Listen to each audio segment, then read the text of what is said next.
But all we hear is that there are attacks all over the country. Trump supporters are attacking women, minorities, gays, Jews, all over the place. Graffiti, pro-Nazi graffiti, swastikas, because they're Trump supporters. Let's listen to Harry Reid. Since Election Day, the Southern Poverty Law Center has reported hundreds of incidents of harassment and intimidation. Last count, 315 from their calculations. Overwhelmingly, hateful acts of anti-Muslim, anti-Hispanic, anti-African-American, anti-woman, anti-LGBT, anti-Semitic, and anti-Asian. I've heard these stories from friends and family. He hears these stories from friends and family. You're not going to see 315 police reports because they don't exist. Most of this is on Twitter, on social media. Someone yanked my hijab off. Someone yelled, hey, go back to your country. And they're all Trump supporters doing this. All Trump supporters. In fact, at Northwestern University, 2 students put a swastika on a campus church. 2 liberal students, as it turned out. They've been arrested for doing it. They wanted it to look like it was Trump supporters putting a swastika on a church. Where's the proof that this is all happening? It's people's words. Now, what we do have proof of is this. Remember this? You voted Trump! Oh, yeah! You voted Trump!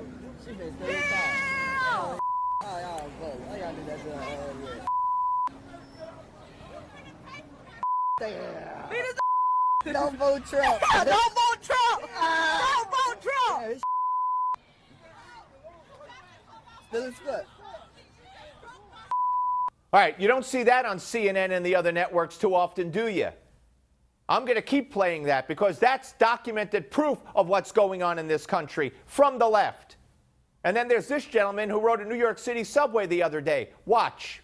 24-year-old Corey Cataldo is a hard-working electrician. Last Friday, he was heading home to the Bronx when he was violently attacked on the subway. It says, oh, great, another white Trump supporter. Next thing I know, I have hands around my neck. I'm being choked. Then another gentleman comes over. He shoves me up against the wall, up against the window. Now I got my arm pinned behind my back. I have the one guy choking me. Do you fear you should take off your hat? Absolutely not. This hat will be on for the next 8 years. I will be damned if I have to take my hat off because it makes people upset. That will never happen. Now you say, Steve, how do you know he's telling the truth? Well, first of all, he's putting his face out there. Secondly, he filed a police report. So if he's not telling the truth, he committed a crime. Okay? He didn't just post it on Twitter. Then there's more. Let's look at this story from the Daily Beast, shall we?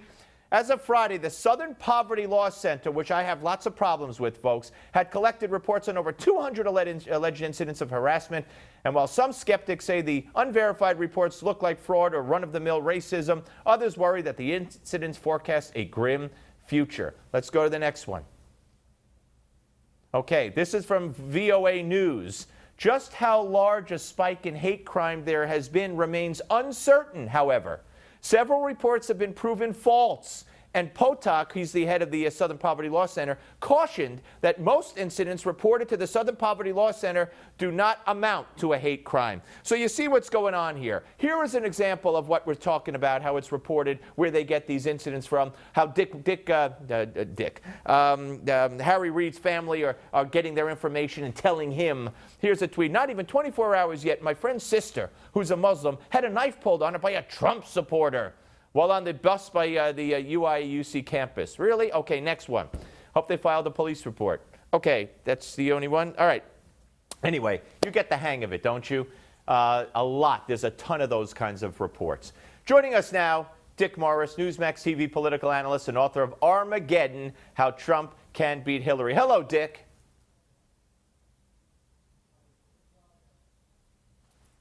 All right, I'm having a little trouble hearing you, but we'll try again. Hello, Dick? Okay, no audio. Okay, I'm hearing that shouted through the wall, not into my earphone, just FYI. Okay, so again, ladies and gentlemen, when you hear these stories, take them with a grain of salt. If they're true, they're horrific, and they should be prosecuted to the fullest extent of the law. But how you know somebody who yelled at you, go home or whatever, is a Trump supporter, you know, I don't know that. I just don't know that. Now, we hear that Trump may announce some nominees for cabinet positions later today. We're going to talk to John Gizzi in a little while about whether or not Rudy Giuliani might be among those nominees. Gizzi is of the opinion that Giuliani would be blocked or given a hard time because they can't block a nominee, the Democrats, because they're in the minority, thank God, in the Senate. But that Chuck Schumer and company would give Rudy Giuliani a very hard time because Schumer despises Rudy Giuliani. I would not let that stand in my way if I'm Donald Trump. I could tell you that much. And some other positions. And, of course, Donald Trump, as alluded to by Miranda at the top of the hour, he tweeted out that the New York Times has it wrong. The transition team is operating smoothly. And, you know, look, fact of the matter is, Donald Trump's not a politician. Donald Trump's never done this before. Some of those around him have never done this before. And there's been a shakeup. If it's true that Chris Christie was thrown overboard, I say, thank God. Chris Christie would be a disaster no matter what position he held. He cannot be Attorney General. He has defended radical Islam. He has said that Islam, Sharia law is nonsense. Don't even talk to me about Sharia law.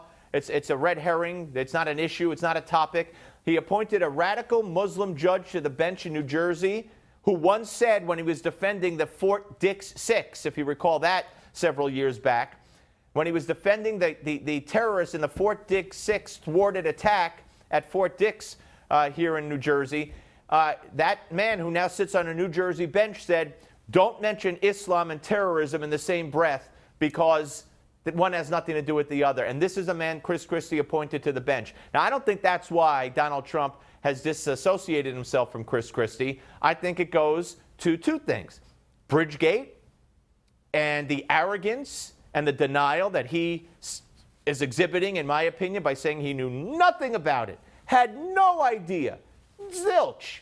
So that's a cloud that's going to hang over Chris Christie. You couldn't make him Attorney General. And what else could you make the guy? Number two, the reports are, if they're true, I don't know, I hope they're true, when that videotape came out on the bus with Donald Trump and Billy Bush, Chris Christie went silent, and I don't even recall if he said, I have daughters. I think he issued some kind of thing like that, you know, I have daughters. And Trump doesn't like disloyalty, and good for him. So I'm hoping that Chris Christie is out of the picture. I'm hoping he's out of the picture. He's my governor. I supported him big time. His final debate for the Republican nomination when he ran the first time was on my radio show on WOR. He was in studio with the two other opponents. And we had a great relationship, and I supported him wholeheartedly. Then, when he got elected governor, everything changed. He came on my show, but he didn't like the tough questions. So he didn't come on my show anymore. And then there was, remember the Ground Zero Mosque? Remember that? The Ground Zero Mosque? They wanted to build a mosque at Ground Zero. Well, I asked Governor Chris Christie, as the governor from the state that lost more people on 9/11 than any other state, how do you feel about that? Well, he said, that's not for a politician to give an opinion on. I said, what? And that was it. He never came back on my show. He also did not have New Jersey sign on to the lawsuit against Obamacare. Remember the lawsuit against Obamacare? I think 23 states had signed on, led by the Texas Attorney General at the time, who's now the Texas governor. And when I had him on my show, after Christie told me, New Jersey's not signing on because it's too expensive to sign on to the lawsuit, but we'll reap the benefits. So I asked, after that interview, how much does it cost for a state to sign on to your lawsuit? I asked that of the then Texas Attorney General. And you know what he told me? A couple $1,000s, which I knew. How much money could it cost to become a party to a lawsuit with many other plaintiffs? So Chris Christie lied to me that New Jersey couldn't afford it. And after that, he never came back on my show. That's not why I don't like him. I don't like him because of the answers. I don't like him because of the lies. I don't like him because of the evasiveness. I don't like him because of the policy in many respects, especially appointing that Muslim judge. Not because he's a Muslim, but because of what he has said and what he maintains as an opinion on how terrorism and radical Islam have nothing to do with each other.